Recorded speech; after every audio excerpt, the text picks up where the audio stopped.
front of the car. I saw Paul Newman is sponsoring. All of a sudden, there's Paul Newman and Joanne, and I was totally starstruck. Immediately, I invited him to go in the cockpit. He was very taken with all the gadgets and everything, and then I took him for a ride. And Bridgehampton is one of those elevation tracks and narrow, blind corners. And I mean, it's really easy to impress somebody quickly. And I noticed that, he was sort of white knuckling. I quite honestly think that captured his imagination.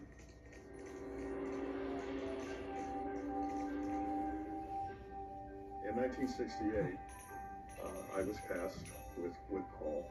Oh shoot, this is back of mountain. All I want from you is to come in first. Both of us?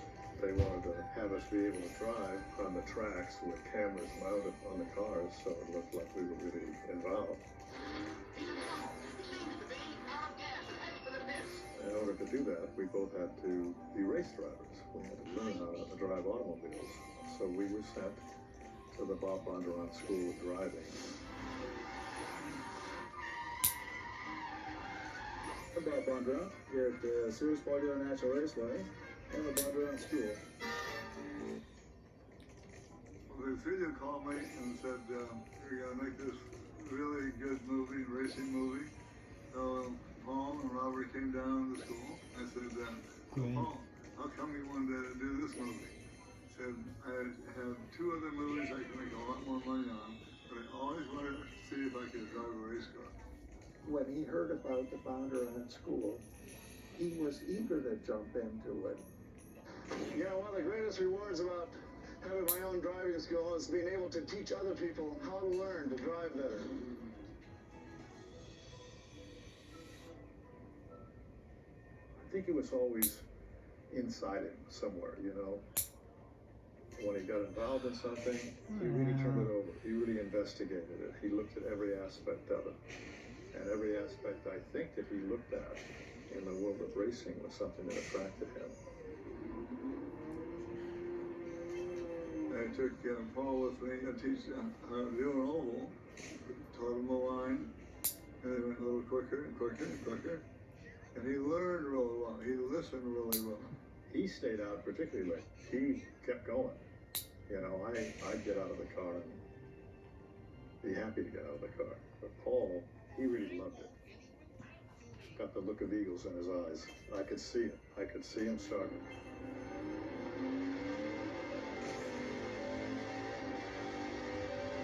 But when he came out of that picture, that was a permanent lifetime passion of his, and it never diminished.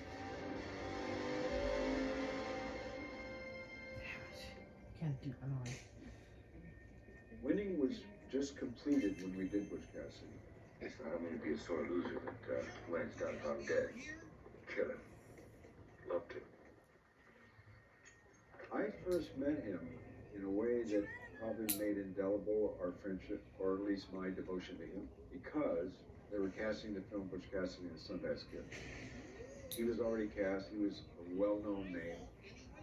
I was being approached to play Butch Cassidy.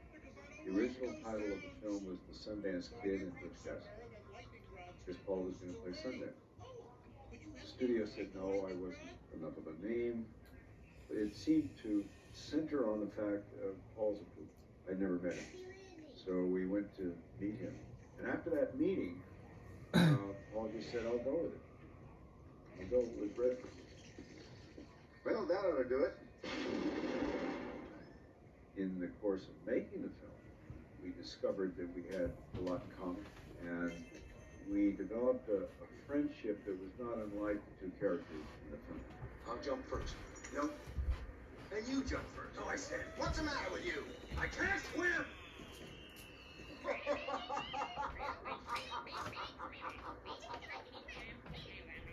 Why, are you crazy? The fall will probably kill you.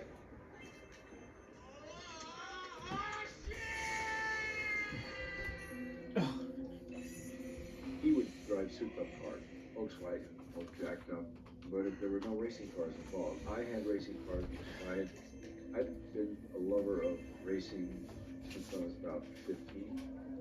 When Paul and I met, By that time, I had acquired a very special racing car called the Porsche 904. It was built for Sebring.